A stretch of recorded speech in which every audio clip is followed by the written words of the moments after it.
हम लोग कल बात कर रहे थे आपका मतता के विषय में, और एक बात बड़ी क्लियर हो गई थी कि मतता स्वैच्छिक हो अनैच्छिक हो, एक बात हमेशा ध्यान रखनी पड़ेगी कि अगर आप कार्य की प्रकृति, उसका दोषपूर्ण होना या उसका विधि के प्रतिकूल होना, इनमें से एक चीज भी जानेंगे तो किसी क्रिमिनल लाइबिलिटी से आपकी कभी मुक्ति संभव नहीं। ये चीजें आपको नहीं पता होनी चाहिए। और भले ही ऐसा हो जाए कि आप कार्य की प्रकृति, इसके सच्चे स्वरूप को, इसके सही स्वरूप को आप न भी जानते रहे, ये जानते भी रहे हो, लेकिन जहां तक दोषपूर्ण या विधि के प्रतिकूल होना, ये दो बातें, अगर इनमें से एक बात भी आपने जान ली कि मेरे द्वारा किया गया कृत्य दोषपूर्ण है या विधि के प्रतिकूल है, तो फिर आप दांडिक दायित्व के अधीन होंगे। आप विकृत चित्त हैं, ठीक है, आप मतता की दशा में हैं, आपको मतता स्वैच्छिक है, आपको मतता अनैच्छिक है, ये सारे प्रश्न दीगर हो जाते हैं। कारण यही है कि यदि आप कार्य का दोषपूर्ण होना जानते हैं, और हमने कल भी कहा कि यहां शब्द दोषपूर्ण, ये नैतिक रूप से दोषपूर्ण इस शब्द के बराबर है। यानी किए गए कृत्य के संबंध में भले ही आपको यह जानकारी न भी रही हो कि वह विधि के अनुकूल है अथवा प्रतिकूल, अपनी चित्त विकृति अथवा अपनी मत्तता की दशा के कारण है, लेकिन यदि आपने ये भी जान लिया कि जो कृत्य हम करने जा रहे हैं वो नैतिक दृष्टि से दोषपूर्ण है, तो भी आप दांडिक दायित्व से नहीं बच सकेंगे। क्यों? सामान्य जीवन में आप नैतिक रूप से दोषपूर्ण ये भी तभी करते हैं जब आपकी इच्छा नैतिक रूप से दोषपूर्ण को करने की होती है, ठीक है। अन्यथा सामान्य नियम ये है कि जिसे आप नैतिक रूप से दोषपूर्ण मानते हैं वो आप बिल्कुल नहीं करते। तो अगर आपका तर्क ये है कि हम चित्त विकृति अथवा मत्तता के प्रभाव के कारण उस बात को कर बैठे जिसका दोषपूर्ण होना आपको ज्ञात था, तो ये आपका कोरा तर्क भर है, ये सिर्फ अब आपकी बहानेबाजी है। क्योंकि मानव अनुभव और मानव ज्ञान, मानव बुद्धि और मानव विवेक इस बात को भली भांति जानता है कि अगर नैतिक रूप से दोषपूर्ण कुछ है तो आप जानते बूझते उसे कभी नहीं करेंगे। और अगर एविडेंस से ये दर्शित हो रहा है, क्योंकि बताएंगे तो आप हैं नहीं, ठीक है, आप अपने बारे में ये तो बता नहीं देंगे कि what ever you have done, ठीक है, ये आपने जानते बूझते, यानी उसका दोषपूर्ण या विधि के प्रतिकूल होना जानते बूझते किया या नहीं, ये आप बताएंगे तो है नहीं।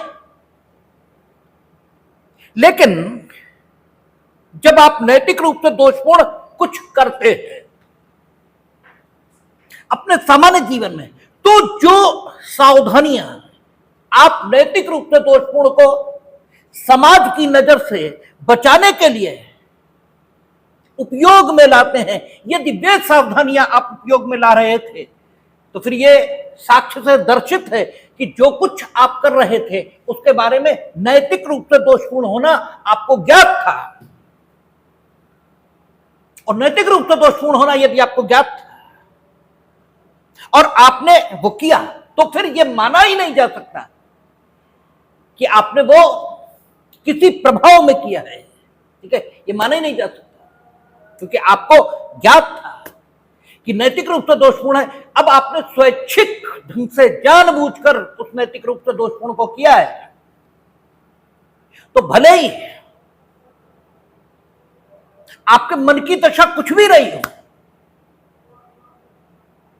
ठीक है, उस नैतिक रूप से दोषपूर्ण को करने के प्रति आपका कोई जस्टिफिकेशन हो, लेकिन चूंकि आपने अपराध कर दिया, इसलिए अब आपके साथ कठोरता से व्यवहार होगा।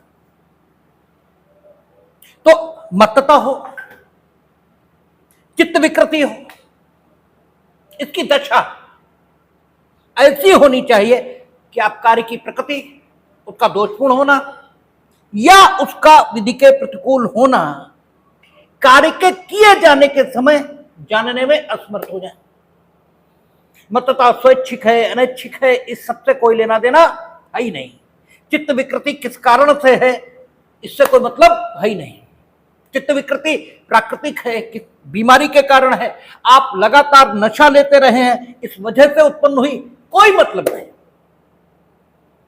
चित्त विकृति है और इस स्तर की है, इस श्रेणी के है, आप आपराधिक दायित्व से मुक्त।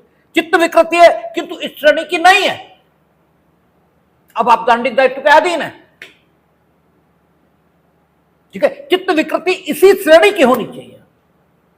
और जहां तक मत्तता का सवाल है, स्वैच्छिक हो अनैच्छिक हो, इससे फर्क ही नहीं पड़ता।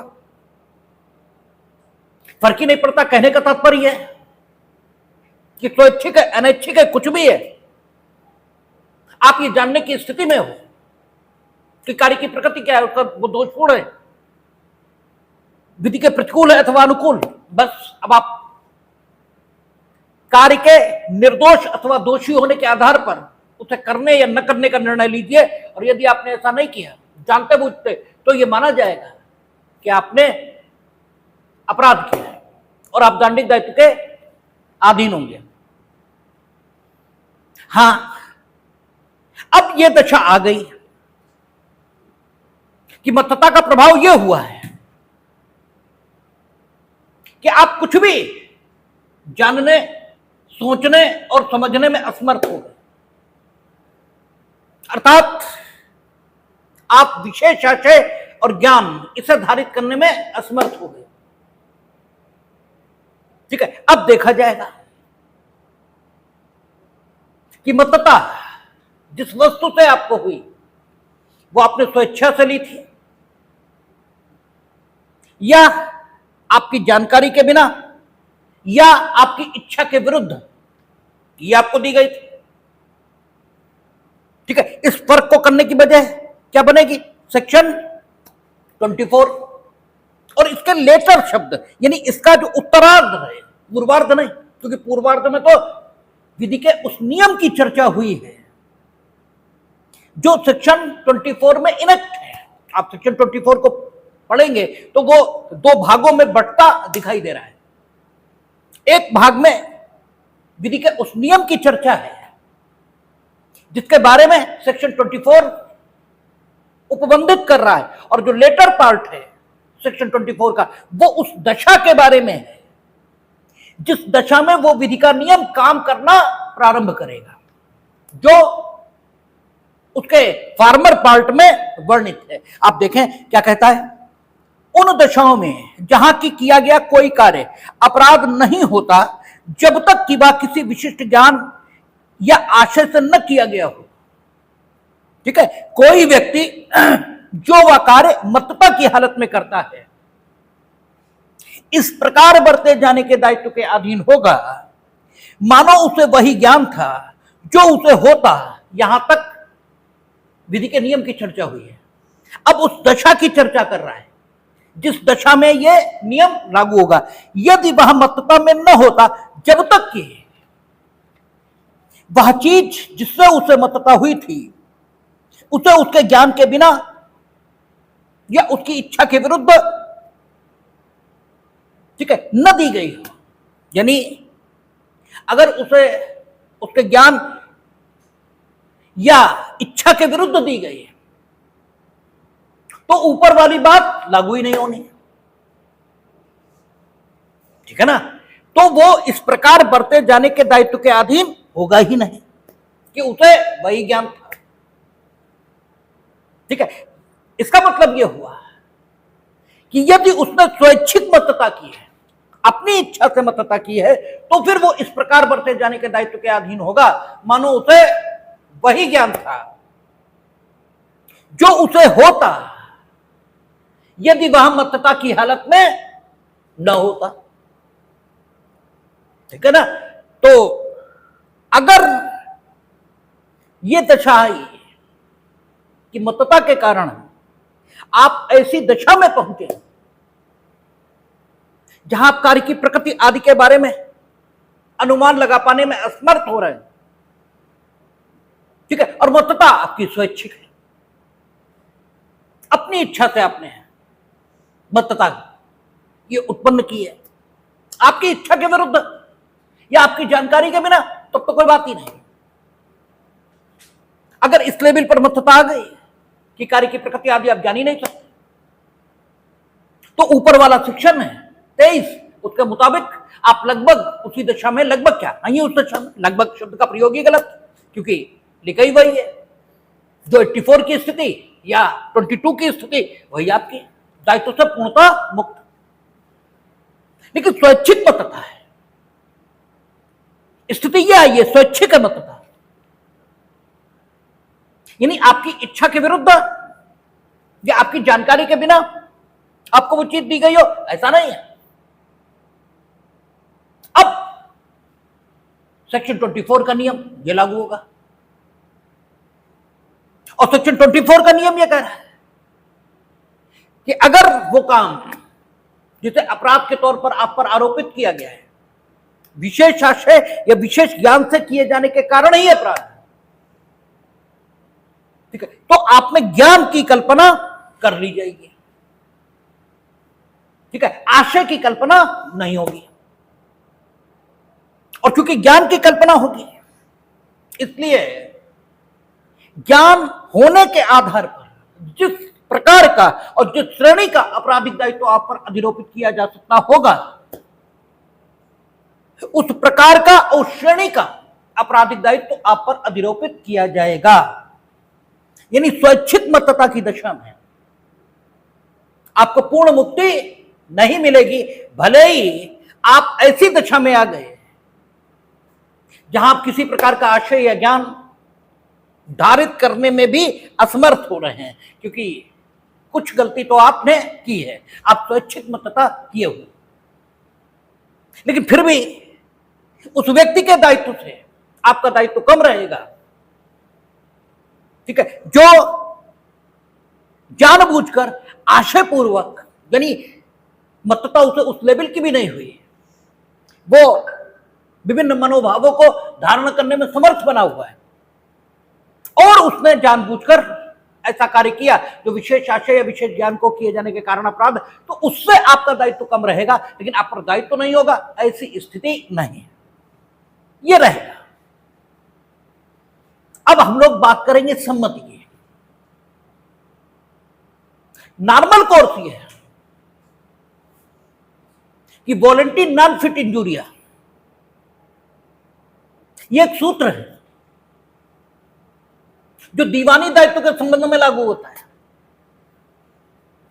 और वॉलंटी नॉन फिट इंजूरिया यह हम लोगों ने अप्रत्यय विधि में खूब पढ़ा है। सम्मतिदाता को क्षति नहीं होती है। हेंस वर्सेस हार्वुड इस पर प्रसिद्ध मामला था, ठीक है, हालांकि उसमें वॉलंटी नॉन फिट इंजूरिया का तर्क माना नहीं था, लेकिन वॉलंटी नॉन फिट इंजूरिया यह तर्क दिया गया था कि सम्मतिदाता को क्षति नहीं होती,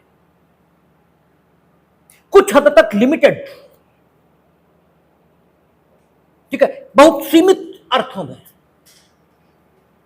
इस सूत्र को क्रिमिनल मामलों में भी मान्यता मिली है, और आपके प्री में यह भी सवाल होता है कि क्या वॉलंटी नॉन फिट इंजूरिया इस सूत्र को भारतीय न्याय संहिता या भारतीय दंड संहिता में मान्यता मिली है। तो अगर इस नेचर में पूछा गया है, यानी सवाल के नेचर को समझकर आप इस सवाल का जवाब देंगे, मोटी मोटी बात समझ लीजिए कि सीमित तौर पर इस सूत्र को मान्यता मिली है। सीमित तौर पर हम क्यों कह रहे हैं? क्योंकि अगर हम लोग आईपीसी में धारा 87 पढ़ेंगे, जो वर्तमान बीएनएस में धारा 25 हुई है, तो वहां 2-3 बातें कह रहा है कि 18 वर्ष से अधिक आयु का व्यक्ति अगर मृत्यु या घोर उपहति इसे छोड़कर, ठीक है, कोई अपहानि सहन करने की सम्मति देता है, जरा पढ़ लें, शब्द पढ़ लें तो ठीक रहेगा। कोई बात जो मृत्यु या घोर उपाधि कारित करने के आशय से न की गई हो और जिसके बारे में कर्ता को यह ज्ञात हो,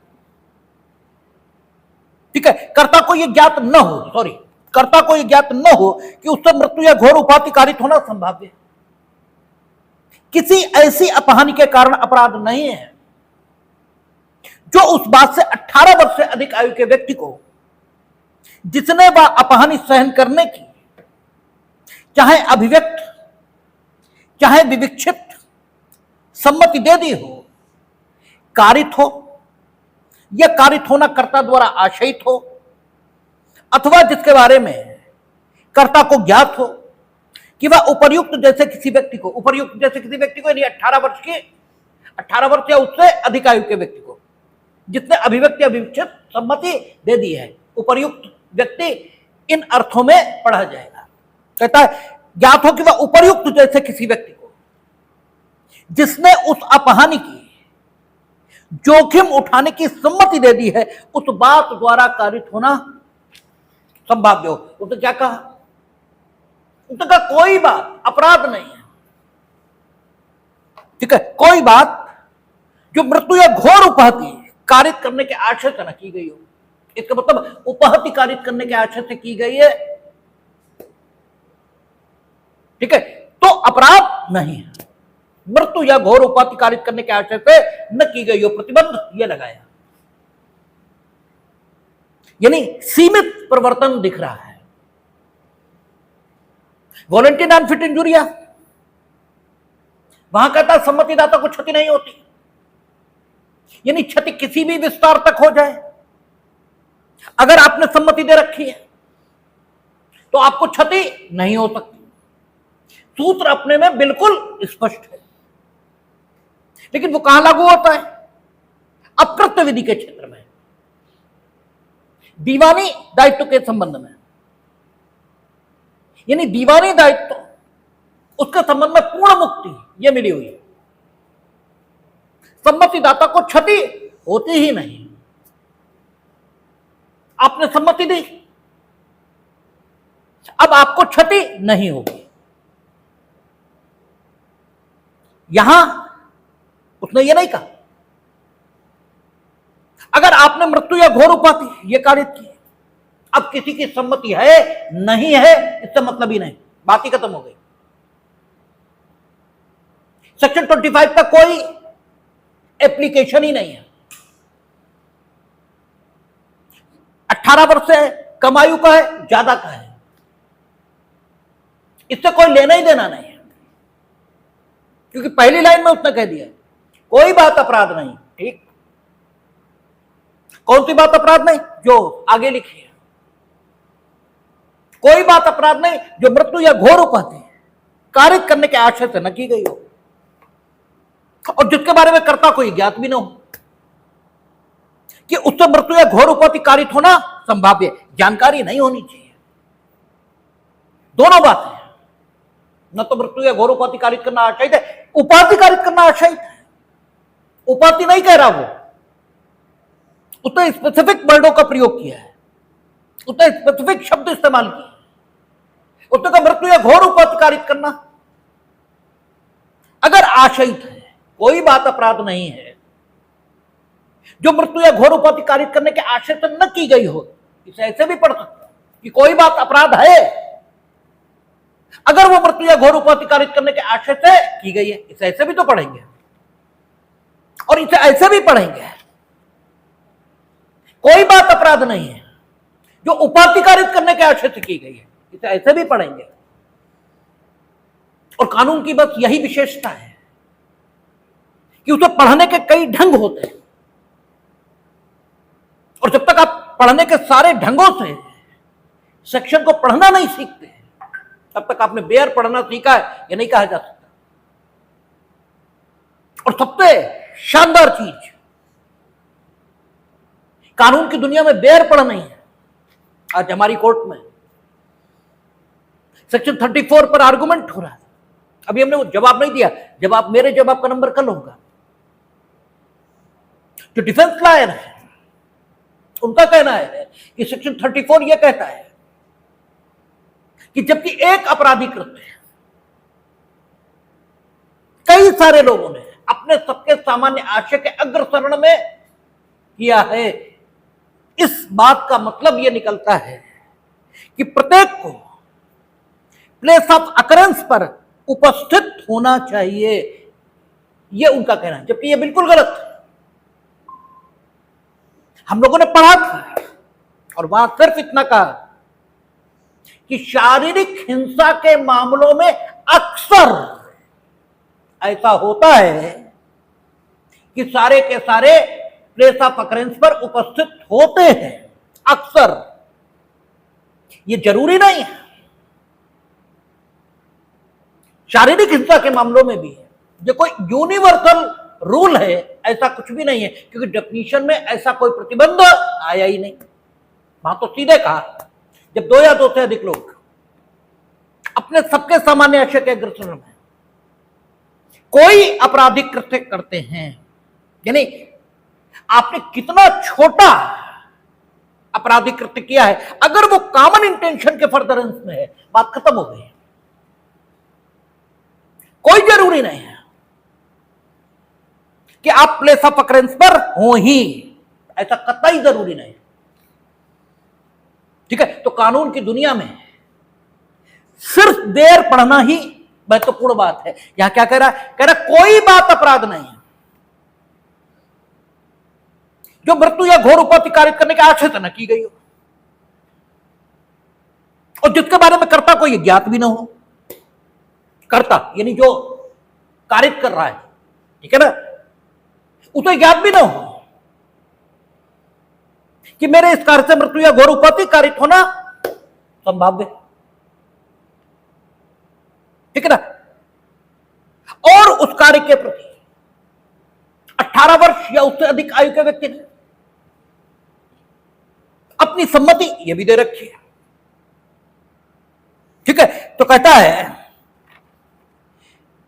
ज्ञात ना हो कि उससे मृत्यु या घोर उपाधि कारित होना संभाव्य है, जिसके बारे में करता हूं कि ज्ञात न हो कि उससे मृत्यु या घोर उपाधि कारित होना संभव, किसी ऐसी अपहानि के कारण अपराध नहीं है। किसी ऐसी अपहानि, विशेष शब्द आ गए,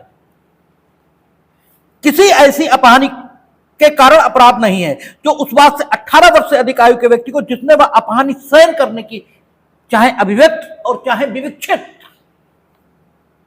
सम्मति दे दी हो, ठीक है, कारित हो या तो कारित हो जाए, या कारित होना संभाव्य हो,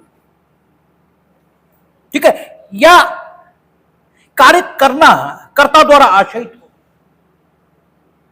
ठीक है, या उसे पता हो कर्ता को कि जिस व्यक्ति ने सम्मति दी ऐसे किसी व्यक्ति को यह अपहानि हो सकती है।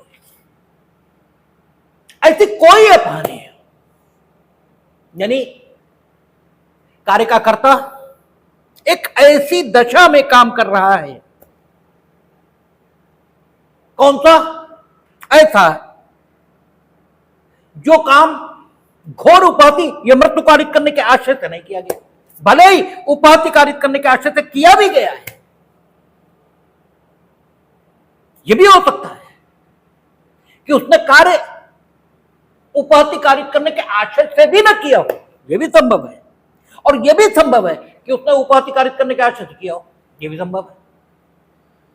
बस केवल इतना चाहिए कि उसने घोर उपाधि या मृत्यु कारित करने के आशय से न किया हो, केवल इतना ही चाहिए बस।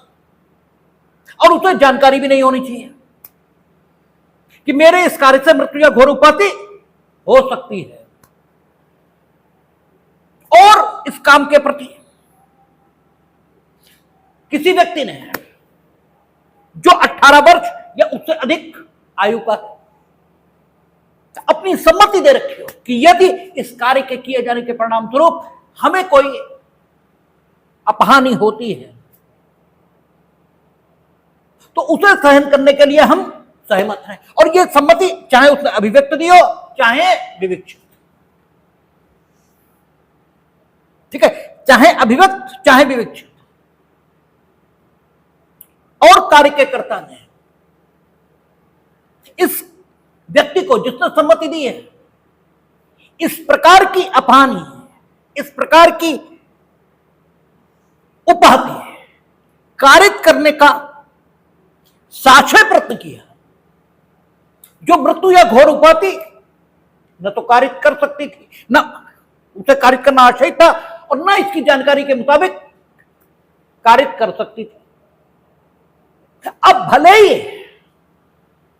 इस व्यक्ति की मृत्यु हो जाए, घोर उपाधि से कारित हो, रिजल्ट कोई हो, यह बात अपराध नहीं है,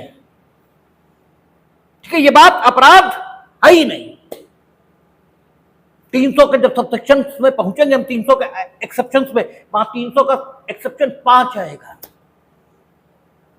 वहां भी मृत्यु की जोखिम उठाने को तैयार होंगे, ठीक है, वहां सहमति से दोनों परस्पर मृत्यु की जोखिम उठाने को तैयार होंगे। और यहां स्थिति भिन्न है, यहां मृत्यु या घोर उपपत्ति न तो कारित करने का आशय है और न ही उसकी संभाव्यता ज्ञात है, दोनों ही बातें नहीं है। अब अगर मृत्यु या घोर उपाधि भी हो जाए तो भी अपराध नहीं है, और मृत्यु या घोर उपाधि से कम कोई अपहानि हो रही तब तो नहीं ही है, क्योंकि उसके लिए तो सम्मति है ही है। लेकिन अगर मृत्यु या घोर उपाधि भी कारित हो तो भी नहीं है, क्योंकि उसने क्या कहा, किसी ऐसी अपहानि के कारण अपराध नहीं है, किसी ऐसी अपहानि के कारण। बस क्या होना चाहिए, मृत्यु या घोर उपाधि कारित करना न तो आशयित हो और न उसका ज्ञान हो, उस कार्य के प्रति 18 वर्ष या उससे अधिक आयु के व्यक्ति की सम्मति हो। अगर 3 बातें मिल गई तो भले ही मृत्यु या घोर उपाधि हुई है इनफैक्ट, और सबसे ज्यादा जब एलएलबी में आप पढ़ते हैं तो यहीं पर आपको दिक्कत होती है। उसका कारण और कुछ नहीं होता, उसका कारण यह होता है जब हम बात को शुरू करते हैं तब आपको लगता है ये तो बहुत आसान बात है, और जब हम ये कहते हैं कि भले ही मृत्यु या घोर उपाधि कारित हो, तब तक पीछे वाला निकल चुका होता है, वो तो सुना ही नहीं था, तब तो ये माना था ये बहुत आसान बात है, और फिर लेटर पार्ट आता ही नहीं, ठीक है, फिर कुछ समझ में नहीं आता। 2-3 बातें बड़ी क्लियर है, उसने कहा कोई बात अपराध नहीं है। अब इस बात को शुरू करने से पहले एक छोटी सी बात और कह लेते हैं। हमने लगातार आपसे कहा है कि करना आपके बस में है, होना आपके बस में नहीं है। आप कर सकते हो, होगा नहीं होगा पता नहीं, और होगा भी तो क्या होगा यह भी पता नहीं। और इसीलिए जो सभ्य लोग हैं वो हमेशा यह कहते हैं कि जो हुआ हमने नहीं किया, जो हुआ प्रभु कृपा है, भगवान का प्रसाद है, ठीक है। क्यों? इसलिए हमने तो बहुत बार किया और न जाने क्या क्या किया और कुछ भी न हुआ,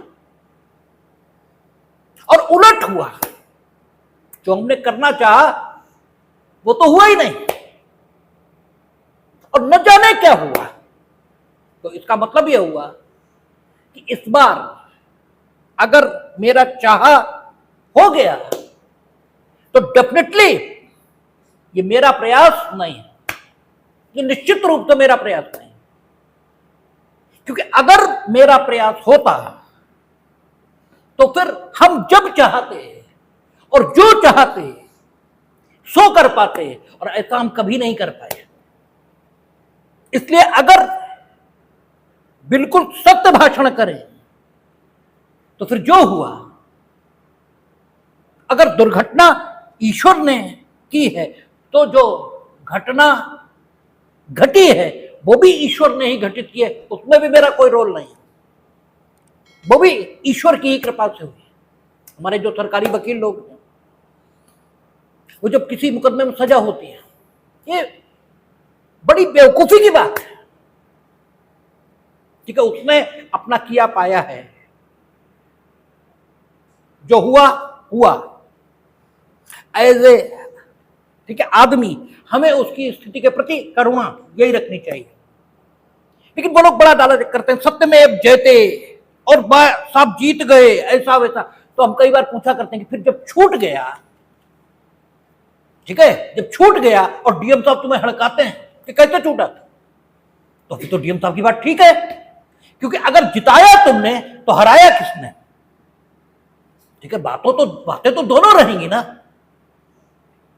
तो तुमने 20 बार कुछ करना चाहा और वो नहीं हुआ, और 20 बार तुमने जो नहीं चाहा वही हुआ। तो जरूरी नहीं है कि आप मृत्यु या घोर उपाधि कारित करना नहीं चाहते थे तो मृत्यु या घोर उपाधि नहीं ही होगी, हो भी सकती है, कोई जरूरी थोड़ा है। अरे भाई, आप जो मैक्सिमम कर सकते हैं वो सिर्फ इतना कि मृत्यु या घोर उपाधि कारित करने का आशय ये न रखें। आप जो मैक्सिमम कर सकते हैं वो सिर्फ इतना कि आप जानबूझकर ऐसा कोई काम न करें जिससे किसी को मृत्यु या घोर उपाधि आपके ज्ञान के मुताबिक कारित हो सकती हो। इससे अधिक तो आप कुछ कर ही नहीं सकते। आप लाख बचाओ, फिर भी दुर्घटनाएं तो होंगी, ठीक है। तो दुर्घटनाओं के लिए व्यक्ति का कोई दायित्व तो न होता है और न होना चाहिए। यहां भी तो वही कह रहा है, जो कुछ आपसे अपेक्षित है वो सिर्फ इतना कि आप मृत्यु या घोर उपाधि कारित करने का आशय ना रखें, ठीक है। अपने आप जानबूझकर ऐसा काम ना करें कि तो मृत्यु या घोर उपाधि कारित होना आशयित हो, ऐसा काम ना करें। दूसरा, आप जानबूझकर यानी ज्ञान के साथ ऐसा काम न करें जिससे यह संभाव्य हो कि मृत्यु या घोर उपाधि हो सकती है। आशयित तो नहीं है, लेकिन आपको जानकारी है कि इससे हो सकता है कि मृत्यु या घोर उपाधि हो जाए, और बस यहीं आपकी सीमा खत्म। अब इसके बाद जो कुछ होगा वो भगवान की मर्जी है, उस पर आपका कोई जोर नहीं। अब भी आप काम करेंगे, हो सकता है मृत्यु या घोर उपाधि हो जाए, ठीक है। कोई आवश्यक थोड़ी है कि आप नहीं चाहेंगे और मृत्यु घोर उपाधि तो नहीं होगी। अरे होगी। आप कब चाहते हैं किसी का मरना, लेकिन मरते हैं लोग। तो बस यही बात यहां रखी गई कि मैक्सिमम जो आप कर सकते हैं बस उतना ही आपसे अपेक्षित किया है कानून ने। इसीलिए हम कहते हैं कि कानून से ज्यादा रीजनेबल कोई बात होती नहीं। जो आप कर ही नहीं सकते उसकी चर्चा यहां नहीं हुई। उन्होंने कहा 18 वर्ष से, ठीक है, अधिक आयु का व्यक्ति या 18 वर्ष का व्यक्ति, 18 वर्ष या उससे अधिक आयु। क्यों? इसलिए क्योंकि माना यह गया है कि 18 वर्ष से अधिक आयु का व्यक्ति अपने भले बुरे के बारे में निर्णय करने में समर्थ है। अरे कहीं तो अब आप कहेंगे नहीं, 17 साल 364 दिन का आदमी भी समर्थ है, तो फिर 17 साल 363 दिन का आदमी भी समर्थ है, फिर 17 साल 362 दिन का भी समर्थ है। कहीं तो लाइन खींचनी पड़ती है। तो एक मान लिया गया 18 साल का आदमी, वो अपने बारे में निर्णय करने में समर्थ है। उसके बारे में ये माना जाता है कि वो अपना भला बुरा सोच लेगा, और अगर वो सम्मति दे रहा है किसी ऐसे कार्य के प्रति जिसके बारे में उसे बताया गया है कि इससे मृत्यु या घोर उपाधि कारित करना आशयित नहीं है, उसे यह बताया गया है और कार्य के कर्ता वाकई इसका भी मृत्यु या घोर उपाधि कारित करने का कोई आशय नहीं, और कार्य के कर्ता को भी जानकारी नहीं कि इससे मृत्यु या घोर उपाधि कारित हो सकते, लेकिन उपाधि हो सकती है, ये इसे भी पता, उसे भी पता, सबको पता है, और इससे सम्मति भी दे दी। अब वो काम किया गया, दुर्भाग्य और मृत्यु या घोर उपाधि यही हुई, या चलो मृत्यु या घोर उपाधि नहीं हुई, उपाधि हुई, तो उपाधि आपने जानबूझकर कारित की है ना, क्योंकि सेक्शन कह रहा है कि जिसे कारित करना कर्ता द्वारा आशयित हो, जिसके कारित होने का ज्ञान हो उसे, ठीक है, ऐसे व्यक्ति को, यानी आप जानबूझकर उपाधि कारित करें, तो जानबूझकर उपाधि कारित करने को यह सेक्शन अपराध की कोटि से बाहर ले जा रहा है, ठीक है। और क्यों ले जा रहा?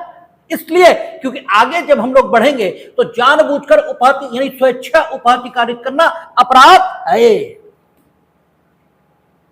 और यहां स्वेच्छा उपाधि कारित करना अपराध नहीं माना जाएगा यदि 18 वर्ष के या उससे ज्यादा उम्र के ऐसे व्यक्ति को स्वेच्छा उपाधि कारित की गई जिसने इस स्वेच्छा उपाधि कारित करने के कार्य के प्रति अपनी अनुमति दी थी, और इसने अपनी अनुमति दी थी, इसमें यह अंतर्निहित है कि कोई अपने प्रति उपाधि कारक काम बिना किसी औचित्य के नहीं देता, ठीक है। औचित्य के प्रकार, औचित्य की प्रकृति ये कोई भी हो सकती है, ठीक है। औचित्य की प्रकृति यह हो सकती है बीमार थे इसलिए दी, औचित्य का प्रकार यह हो सकता है कि पुरुषोचित खेल, ठीक है, ये खेल रहे थे, कबड्डी खेल रहे थे, अब उसमें पता ही उपाधि होगी, लेकिन घोर उपाधि नो, मृत्यु नहीं, ठीक है। न तो कारित करने का आशय है और न उसकी संभाव्यता ज्ञात है। अगर पता है कि सामने वाले को चोट लगी हुई है और अगर उसे थोड़ी सी भी चोट उस स्थान पर लगी, मर जाएगा, आपको नहीं खिलाना चाहिए। आपने खेल के नियमों का उल्लंघन कर दिया, ठीक है, तो फिर यह नहीं माना जा सकता कि आपका चोट पहुंचाने का आशय नहीं, क्योंकि खेल के नियम बनाए इसीलिए गए कि चोट ना लगे, ठीक है ना। उपाधि कारित हो, घोर उपाधि या मृत्यु ये कारित न हो, इसीलिए बनाए गए। अब दुर्भाग्य, उसने उपाधि कारित करने की सम्मति दी थी, ठीक है, उपाधि कारित करने की सम्मति दी थी, उसने यानी कार्य के कर्ता ने उपाधि कारक काम ही किया, उसने भी कुछ और नहीं किया, उसने भी मृत्यु या घोर उपाधि कारित करने के आशय से काम नहीं किया, न उसकी संभाव्यता उसे ज्ञात थी। हां, यह जरूर था कि उपाधि कारित करना उसके द्वारा आशयित भी था। जो मुक्केबाजी खेल रहे हो, जो पटेबाजी हो रही है, जो कबड्डी हो रही है, तो उपाधि कारित करना तो आशयित हो गई और उसकी संभाव्यता तो ज्ञात होगी, ठीक है। अब उपाधि कारित करना आशय था, हुई घोर उपाधि, हाथी टूट गया, पैर ही टूट गया, गिरे खोपड़ी ही चली गई। ठीक है, हमें याद है कभी हमें क्रिकेट का बड़ा शौक होता था, अब तो 2 पैसे भरना ही कतई नहीं। और अब तो मेरी मान्यता ये कि वर्ल्ड कप में भारत जाए तो सबसे पहले ही हार जाए तो तत्काल, ताकि छुट्टी हो, बात ही खत्म हो। कहूं बेवकूफों की तरह बाद में 12 दिन चलता रहे मसला। अरे पहले ही दिन अपने सब बाहर हो जाए, बात खत्म हो। ठीक है, हार गए बस, सब मैच खत्म, अपने घर आओ। क्योंकि ये कोई भारत का प्रतिनिधित्व तो करते नहीं भाई, ये भारत की टीम थोड़ी। हम लोगों ने पढ़ा भी था कि अनुच्छेद 12 के अंतर्गत, ठीक है, क्रिकेट कंट्रोल बोर्ड भारत का ये स्टेट है या नहीं, तो उनका नहीं है, ये एनजीओ है ये। ठीक है, तो इसका मतलब क्या हमारा, लेकिन कभी हमें क्रिकेट का बड़ा शौक होता था। तो ऑस्ट्रेलिया इंग्लैंड के बीच एक एशेज श्रृंखला होती है, ठीक है, वो हमेशा होती है। उसमें एक गेंदबाज होते थे डेनिस लिली, ऑस्ट्रेलिया के। ठीक है, उन्होंने ऐसी घातक गेंदबाजी की थी और सीधे टारगेट लिया था इंग्लैंड के बैट्समैन को, और ऐसा कोई इंग्लैंड का बैट्समैन उन्होंने नहीं छोड़ा उस सीरीज में जिसको चोट ना पहुंचाई हो। ठीक है, जिसको चोट ना पहुंचाई हो, लेकिन खेल के नियमों के अंतर्गत रहते हुए कुछ नहीं हुआ।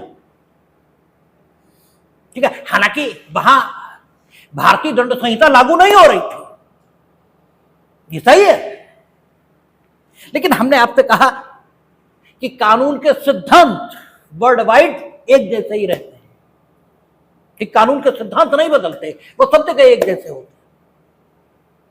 तो किसी को कुछ भी, ठीक है, खूब चोट लगी लोगों के।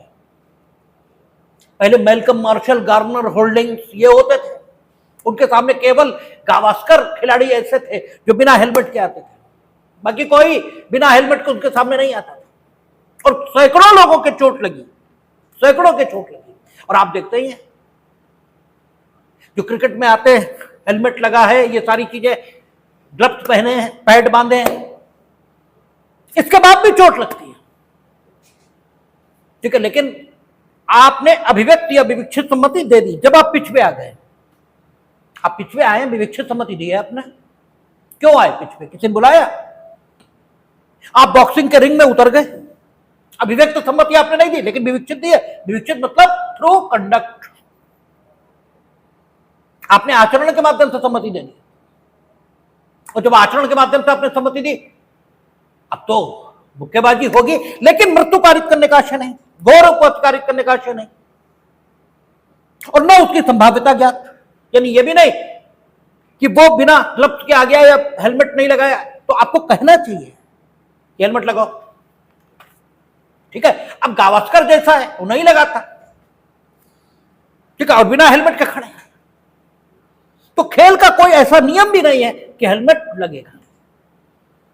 लेकिन बॉल सीधे ऐसे मुंह पर नहीं मारी जा रही है भाई। आप इन स्विंग करा रहे, आउट स्विंग करा रहे, ठीक है, कोई बॉल फेंक रहा है, आप यार्कर फेंक रहे हैं, कुछ भी फेंक रहे हैं, तो यार्कर भी तो आपका बल्ले के पास टप्पा खाएगी। आप फुल टॉस फेंक रहे हैं तो फुल टॉस भी नीचे होती है, वो कोई यहां ऊपर थोड़े हाइट पे थोड़ी आएगी। तो वो पता लगेगा घोर उपाधि या मृत्यु पारित करने का आशय नहीं है। और 18 वर्ष या उससे अधिक आयु के व्यक्ति ने सम्मति दे दी है उस कार्य को अपने प्रति किए जाने की। ये जानते बूझते हैं कि उससे उपाधि संभाव्य है। हाँ, घोर उपाधि या मृत्यु, इसके प्रति कोई सम्मति नहीं है। और अगर ऐसा है तो फिर कोई बात अपराध नहीं है जो किसी भी अपहानि के रूप में सामने आ जाए। कोई अपहानि हो जाए, अपहानि के प्रकार वर्णित नहीं है। फिर उसने सीधे कहा किसी ऐसी अपहानि के कारण अपराध नहीं है, किसी ऐसी अपहानि, ये शब्द है। अब उपाधिकारित हो, मृत्यु हो जाए, घोर उपाधिकारित हो, कुछ भी हो, बहुत बार क्रिकेट में लोगों की हड्डियां टूटी हैं, बहुत बार वहां मैदान में लेट गए ऐसे ऐसे करते, तो कई बार आपने देखा होगा वो तुरंत ही फिजियोथेरेपिस्ट और सारे लोग ठीक है जाते हैं और लोकल एनेस्थेटिक डाल के फिर एक्सरसाइज कराते हैं। वो तो आपने कई बार देखा होगा। और कई बार तो मैदान से बाहर होगा, नाइट वॉचमैन आता है, ठीक है। नाइट वॉचमैन तभी तो आता है जब एक बल्लेबाज चोटिल हो जाता है, ठीक है। अभी शायद नाइट वॉचमैन अभी इंग्लैंड के टेस्ट सीरीज में भेजे गए थे, ठीक है। तो बल्लेबाज चोटिल हो गया, कई बार होता रहता है। हालांकि अब आप ये ना कह दीजिएगा ओवल और लॉर्ड्स में हो रहा था, हिंदुस्तान में हो रहा होता तब भी यही होता, ठीक है। और आप कहते हैं ओवर और लॉर्ड्स में था जो है बीएनएस लागू नहीं हो रही थी, तो बीएनएस भले ही ना लागू हो रही हो लेकिन भारतीय खिलाड़ियों पर लागू हो रही थी क्योंकि वे भारतवासी थे, ठीक है। वो तो हिंदुस्तानी थे और भारत का निवासी तो दुनिया में कहीं हो, उस पर तो लागू ही हो रही और किसी पर लागू हो रही, तो वो तो जानबूझकर नहीं पहुंचा सकता था, भले ही उन्होंने सहमति दे रखी हो। लेकिन चूंकि 87 है या 25 है, इससे सहायता मिल रही है।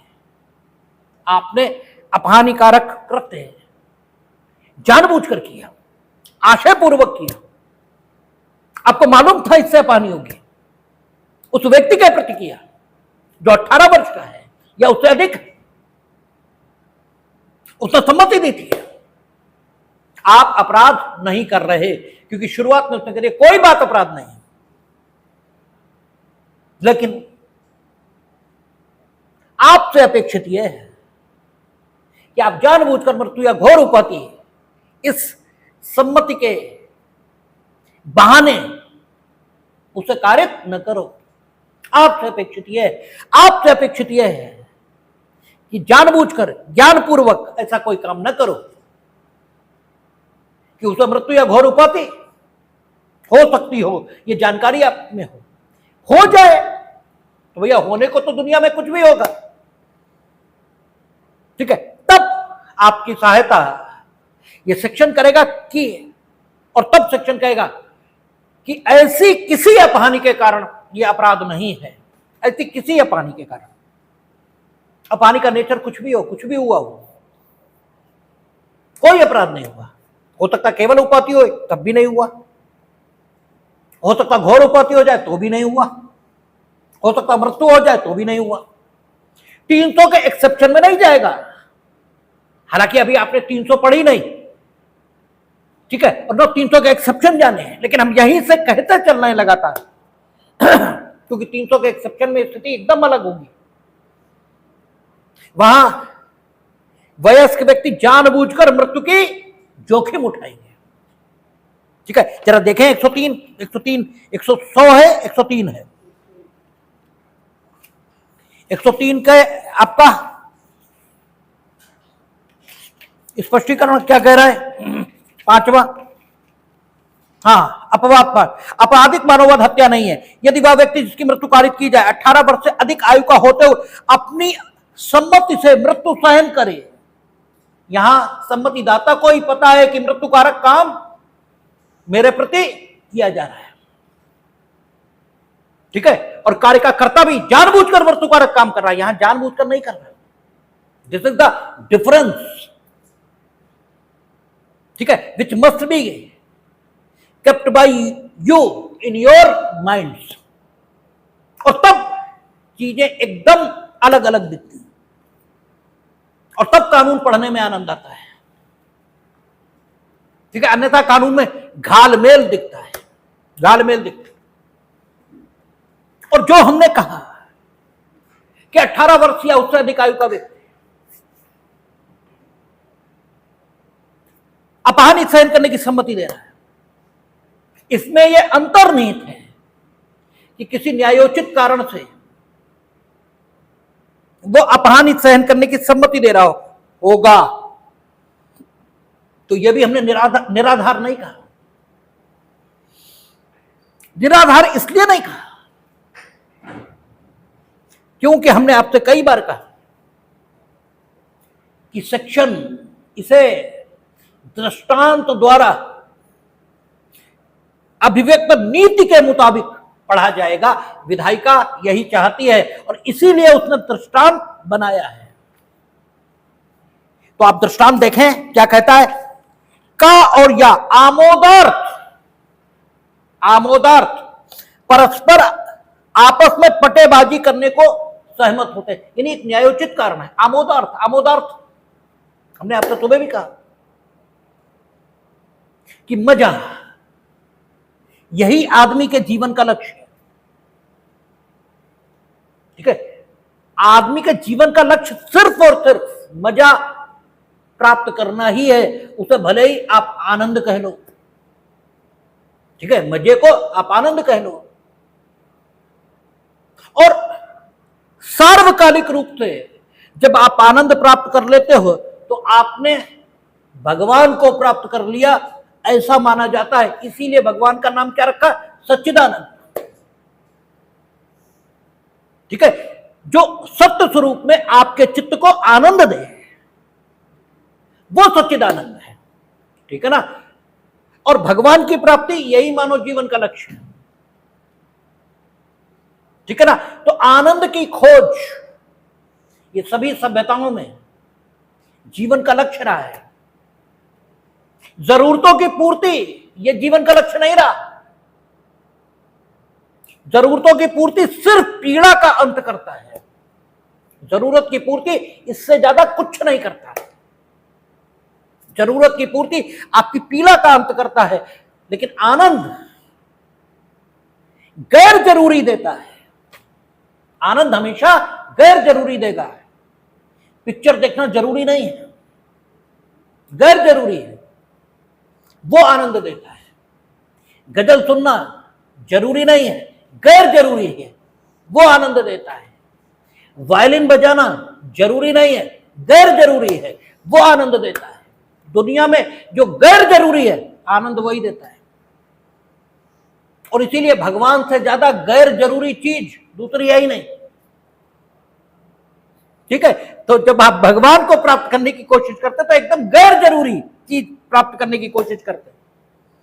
और इसीलिए जो भगवान को प्राप्त करने की दिशा में है वो आपको बेवकूफ नजर आ रहा है, क्योंकि बेवकूफ आप हैं। ठीक है, आप जीवन की आवश्यकताओं की पूर्ति इसमें जीवन का लक्ष्य माने बैठे हैं। और जिस दिन जीवन की आवश्यकताओं की पूर्ति होगी उस दिन आप जानेंगे कि नहीं है, कुछ खाली है, जिंदगी बेमजा है। और फिर आप मजे की खोज में लगेंगे, और मजा वही है जहां गैर जरूरी इसे खोजा जाएगा।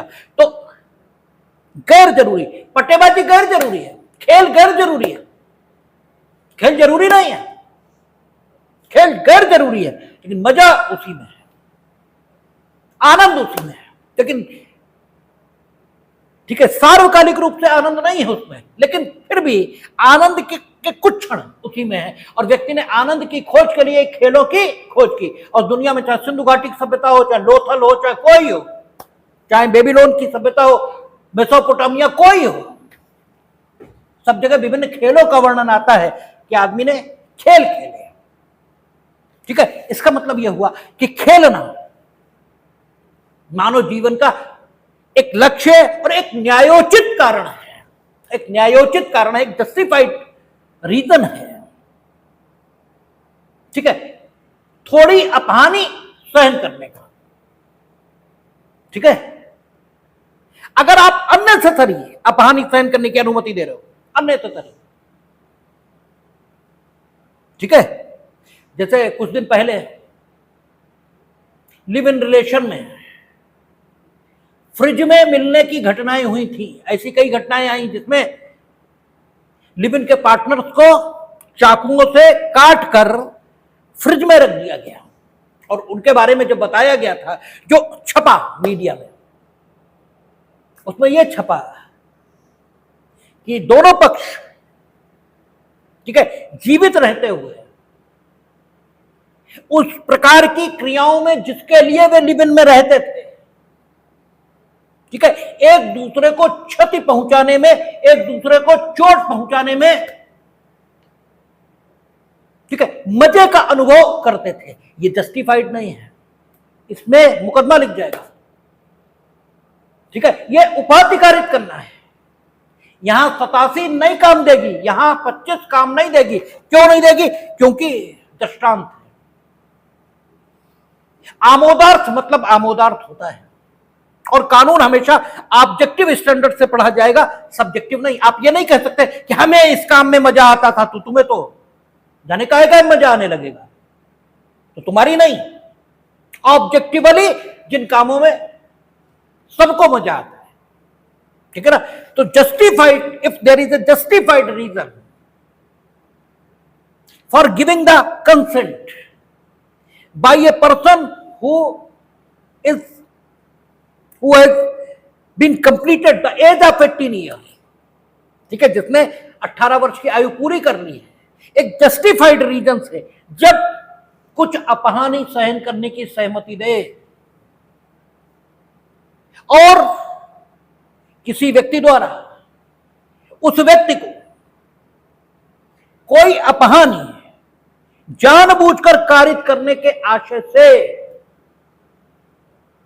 कोई काम किया जाए, तो फिर भले ही उस काम से मृत्यु या घोर उपाधि भी कारित हो जाए, या अन्य कोई अपहानि कारित हो जाए, इस कार्य के कर्ता का कार्य अपराध की सीमा से बाहर रहेगा।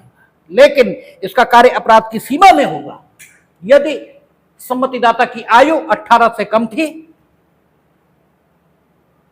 या जो काम इसने किया उस काम के प्रति ये जानता था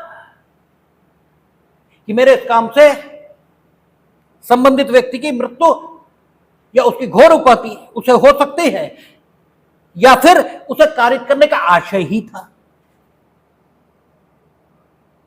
तब आपका कृत्य अपराध की सीमा से बाहर जाए, ऐसा नहीं होगा। इसलिए यह कहा जाता है कि यहां वॉलंटरी नॉन फिट इंजूरिया तो है, सम्मतिदाता को क्षति नहीं होती, ये बात तो है, लेकिन सीमित अर्थों में 18 साल का एक तो एज फैक्टर, एज लिमिटेशन, ये आ गई। ठीक है, दूसरी बात आ गई कि मृत्यु या घोर उपाधि कारित करने का आशय ना हो।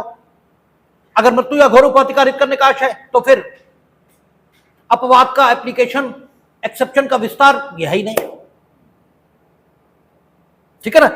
मृत्यु या घोर उपाधि कारित हो सकती है, इस बात की संभाव्यता यह भी ज्ञात न हो, तो ये लिमिटेशंस आ गई। और अगर ये लिमिटेशंस आपके द्वारा ध्यान रखी गई और किसी जस्टिफाइड रीजन से 18 साल या उससे अधिक आयु के व्यक्ति ने अपहानि सहन करने की सहमति दी, तो फिर आपका कार्य अपराध नहीं है। ऐसा दृष्टांत कह रहा है, कह रहा का और या आमोदार्थ आपस में पटेबाजी करने को सहमत होते हैं। इस सहमति में किसी अपहानि को जो ऐसी पट्टेबाजी में खेल के नियम के विरुद्ध न होते हुए कारित हो, ऐसी अपहानि, ठीक है, ऐसी नहीं, उसने कहा किसी अपहानि, कोई अपहानि हुई है, ठीक है, खेल के नियम के विरुद्ध नहीं हुई, खेल के नियम के अंतर्गत ही दोनों खेल रहे थे, अपहानि हो गई। अपहानि कौन सी हुई ये नहीं लिखा है, अपहानि कोई हुई हो, बस जो अपहानि हुई वो मृत्यु या घोर उपाधि के रूप में, तो फिर इतना एडिशनली साबित करना होगा कि उसे कारित करना आपका आशय नहीं था, और उसके ज्ञात होने, उसके घटित होने की संभाव्यता भी आपको ज्ञात नहीं थी। If you are eligible to prove it, then, ठीक है, nevertheless it has happened, meaning thereby there is a grievous hurt, ठीक है, और the death of that person has been caused by you, ठीक है, तब भी आपका कार्य अपराध नहीं है, क्योंकि दृष्टांत कहता है, और दृष्टांत और सेक्शन दोनों कहते हैं, किसी ऐसी अपहानि को जो ऐसी पट्टेबाजी में खेल के नियम के विरुद्ध न होते हुए कारित हो, उठाने की हर एक की सम्मति विवक्षित है, और यदि का यथा नियम पट्टेबाजी करते हुए या को उपाधिकारित कर देता है। अब यहां उसने स्पेसिफिक कहा कि उपाधिकारित कर देता है, लेकिन ऊपर कह रहा है कि किसी ऐसी अपानी के कारण, ठीक है, तो का ने कोई अपराध नहीं किया क्योंकि सम्मति दी है। और घोर उपाधि या मृत्यु भी हो जाए, क्योंकि दृष्टांत सेक्शन को समझने का तरीका है, दृष्टांत सेक्शन को नियंत्रित नहीं करता। और सेक्शन ऊपर कह के आ रहा, ऐसी किसी अपहानि के कारण अपराध नहीं है, ठीक है ना। तो वॉलंटरी नॉन फिट इंजुरिया, इस सूत्र को इनकॉर्पोरेट किया है इसमें, लेकिन सीमित अर्थों में। तो सम्मति के प्रश्न पर 87। अब आएगा 88 या सेक्शन 26, और 25 और 26 में जो फर्क आएगा, यहां कहेगा 18 वर्ष की आयु का व्यक्ति, और अगले सेक्शन में वो आयु इस पर शांत हो जाएगा, आयु का जिक्र अगले सेक्शन में नहीं होगा। और यहां कह रहा है कि मृत्यु या घोर उपाधि इसे, ठीक है, छोड़कर अन्य अपहानि कारित करने की सम्मति ये दी गई। वहां कहेगा कोई अपहानि कारित करने की सम्मति दी है, कोई अपहानि, ठीक है। ये फर्क आएंगे, तो किस प्रकार से अगला सेक्शन इससे भिन्न होगा, इस पर कल बात करेंगे, देखेंगे।